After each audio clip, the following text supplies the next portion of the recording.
Have you ever had a moment where you're lying in bed at 3 a.m., staring at the ceiling? Suddenly you realize this isn't the life you ordered. Like somewhere between paying the mortgage and doing the grocery shopping, you accidentally signed up for someone else's existence. Well, today we're talking about the terrifying, exhilarating, absolutely necessary moment when you decide to hit the reset button on your life. And spoiler alert, it's messier than a toddler with finger paints. But OMG, it's so worth it.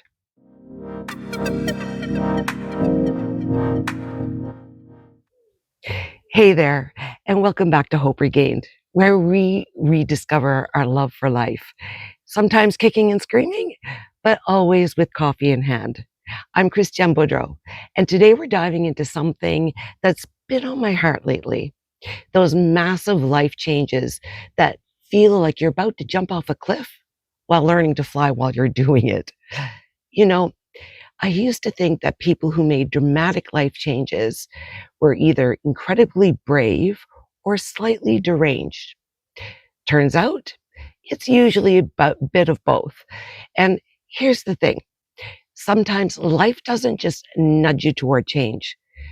It practically shoves you out the door with a suitcase and says, figure it out, buttercup. Today, we're exploring what it really looks like when you know it's time for a major life overhaul. And next week is going to be incredible. I'm interviewing Janice Croizet, who wrote this absolutely captivating book called My Dordogne Life. Picture this. After just over 30 years of marriage, she gets divorced and moves to France. Yes, France, to start completely over. It's like Eat, Pray, Love, but with more French cheese and fewer cliches. But before we hear Janice's amazing story, I want us to talk about the internal earthquake that happens before these big external changes. Because here's what no one tells you. The hardest part isn't moving to France or changing careers or ending relationships. It's admitting to yourself that you need to. So let's start with the obvious question. How do you know when it's time to make a big change? Because, spoiler alert, it's rarely convenient. Life changes don't usually show up with a nice little calendar invitation that says, hey, this Tuesday at 2 p.m. would be perfect for completely turning your world upside down. In my experience, and from talking to countless people who've made these leaps, it usually starts with what I call the whisper before the shout. You know that feeling like having a pebble in your shoe. At first, you can ignore it, maybe even forget about it for a while. But eventually, that little pebble becomes impossible to ignore, and you realize you've been limping for months. Maybe it's waking up every Monday with a sense of dread about the week ahead. Maybe it's looking in the mirror and not recognizing the person staring back at you. Or maybe it's that moment when someone asks, are you happy? And you realize you can't even remember the last time that you answered that question with an enthusiastic yes. Here's something I've learned. Our souls are terrible at lying. You can convince your brain that everything is fine. You can rationalize yourself into staying stuck. But your soul, your soul keeps a very honest diary. And eventually it starts reading entries out loud at the most inconvenient times. The signs might look like feeling like you're living someone else's life, constant exhaustion that sleep doesn't fix, finding yourself researching completely different lifestyles at 2 a.m., feeling envious of people who've made big changes, even if their situations seem scary, or having the same conversation with yourself over and over again. And here's the kicker. You might be terrified of the change, but you're even more terrified of staying the same. Okay, so you've acknowledged that something needs to change. Congratulations. You've completed step one of, well, approximately 847 steps. Don't worry, I'm kidding. Sort of. There is where things get interesting. And by interesting, I mean absolutely chaotic. Because recognizing you need a change and actually making the commitment to make the change are like the difference between saying you're going to learn French and actually having a conversation with a Parisian waiter who's judging your pronunciation.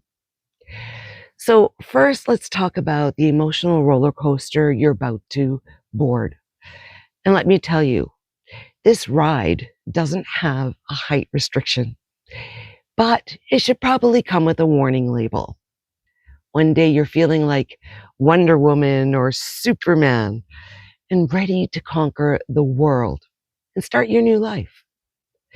The next day, you're crying into your cereal because you found the grocery store receipt from 2019 and it represents everything familiar you might be leaving behind. This emotional whiplash is completely normal. You're not having a breakdown. You're having a breakthrough that looks suspiciously like a breakdown. There's a difference. I promise you. Here's what to expect emotionally. Grief. Yes, even when the change is positive, you're going to grieve. You're saying goodbye to a version of yourself, to routines, to the comfort of the known. It's like breaking up with your whole entire life. And even if that life wasn't making you happy, it was familiar. Then there's fear dressed up as practicality. Your brain is going to come up with a very reasonable sounding objection. What about my future financial state? What will people think? And most of all, what if I fail? These aren't necessarily invalid concerns, but notice if they're coming from a place of genuine wisdom or from terror wearing a business suit. Then there's the excitement mixed with nausea.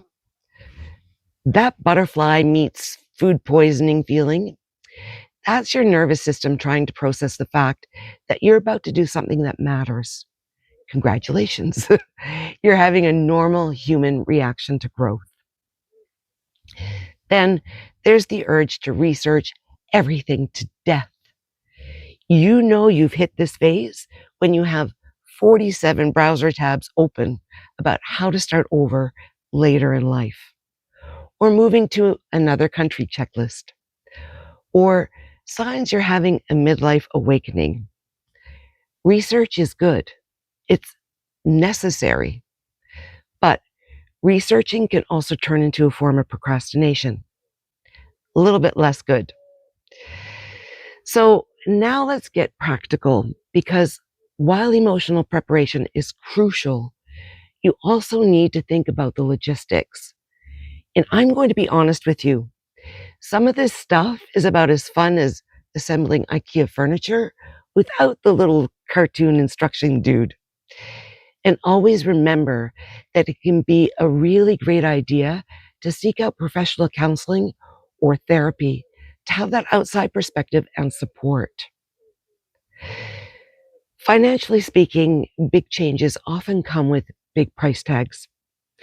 Even if your change doesn't involve moving to France, though if it does, bonjour, there are usually costs involved.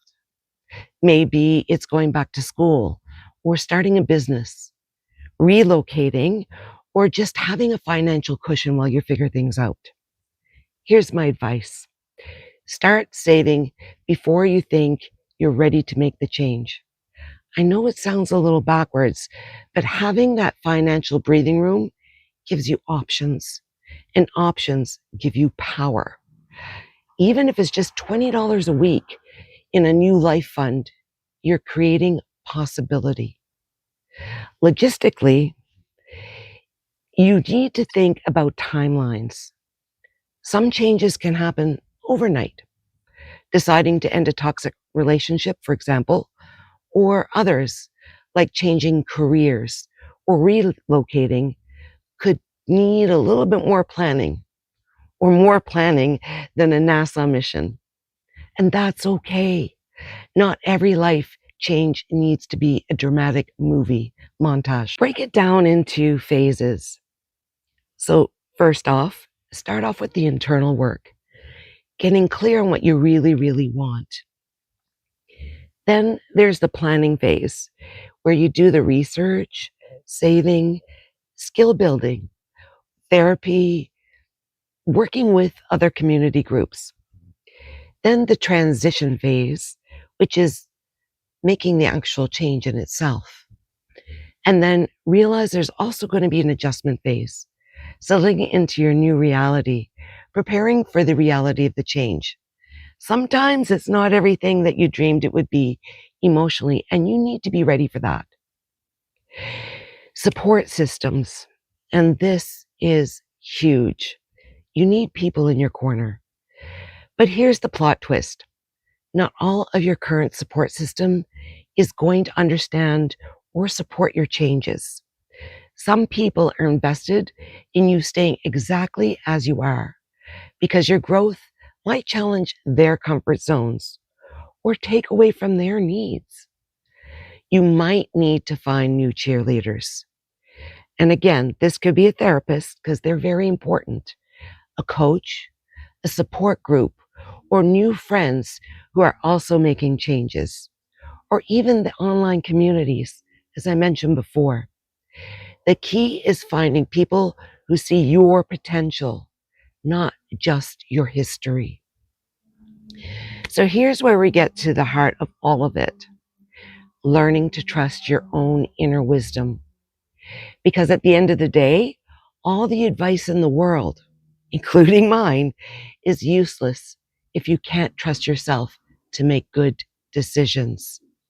We live in a culture that's constantly asking us to look outside ourselves for answers. What do the experts say? Or what would other people do? What's the safe choice? But big life changes require you to tune in to a different frequency, the one that broadcasts from your own heart. This is your journey, no one else's. This doesn't mean being reckless or ignoring practical considerations. It means developing what I call your inner compass, that sense of knowing that goes deeper than the pros and the cons.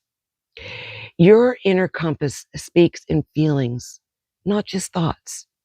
And it's the difference between I should do this because it makes sense and I need to do this because something deep inside of me knows that it's right. Yes, logic plays a really important part, for sure. Making irrational emotional decisions don't usually work very well. Trust me, I've had lots of those. But it's about deep down in your core and full on knowing what needs to happen. There are a few ways you can strengthen that inner compass. And we've talked lots about this. Regular quiet time, meditation, journaling, long walks. We have episodes on these so you can check back on them. Paying attention to what energizes you versus what drains you. We've talked a lot about this as well. Noticing patterns in your dreams and daydreams. That's something that starts to tell you a little bit more about yourself. And asking yourself, honestly, what would I do if I knew I couldn't fail? Getting curious about your envy. It often points towards what you really want. And here's the thing about trusting yourself. It's a muscle that gets stronger with use. Every time you make a decision based on your inner knowing, and it works out, you build evidence that you can trust yourself. Every time you ignore your instincts and regret it, you also build evidence. Evidence that listening to yourself is important.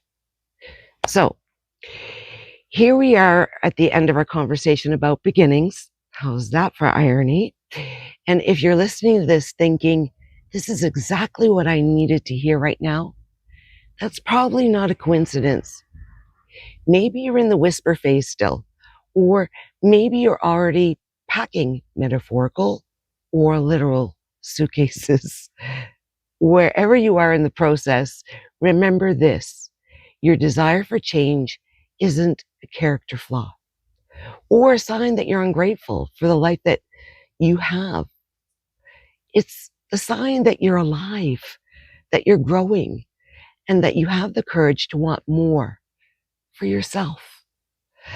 Change is scary, but staying stuck is much scarier. And sometimes the most loving thing you can do for yourself and for everyone around you is to have the courage to become who you're meant to be. Now, I promised you a preview of next week's episode, and I'm so excited about this conversation. Janice Croizet didn't just dream about starting over. She actually did it. After just over 3 decades of marriage, she found herself divorced and facing a choice: stay safe and familiar or leap into the unknown. She chose France, not just visiting France, not just dreaming about France, but actually moving there and navigating French bureaucracy, which, from what I understand, is its own special form of character building. And she created an entirely new life for herself. Her book, My Dordogne Life, is part memoir, part travel guide, and completely inspiring. She's going to share the real, unfiltered truth about what it was like to start over in a foreign country, with the bumps and the lumps and everything else she experienced, and then the victories that she celebrated, and how she found joy again after thinking her story was already written. Trust me, you really don't want to miss this conversation. It's going to be like sitting with a wise friend who's been exactly where you might be right now and live to tell about it with humor, honesty, and a lot of French wine that you won't see. You'll just see the water. Before I let you go, remember to check out our website for this episode's free worksheet at www.hoperegain.com. And the link is in the description below. It's called Your Change Readiness Worksheet Assessment, and it's going to help you figure out where you are in your own journey and what your next steps might look like. And don't forget to subscribe and hit the bell so you don't miss next week's episode. Until next time, keep rediscovering your love for life, because you're worth it. And remember, every ending is just a beginning in disguise.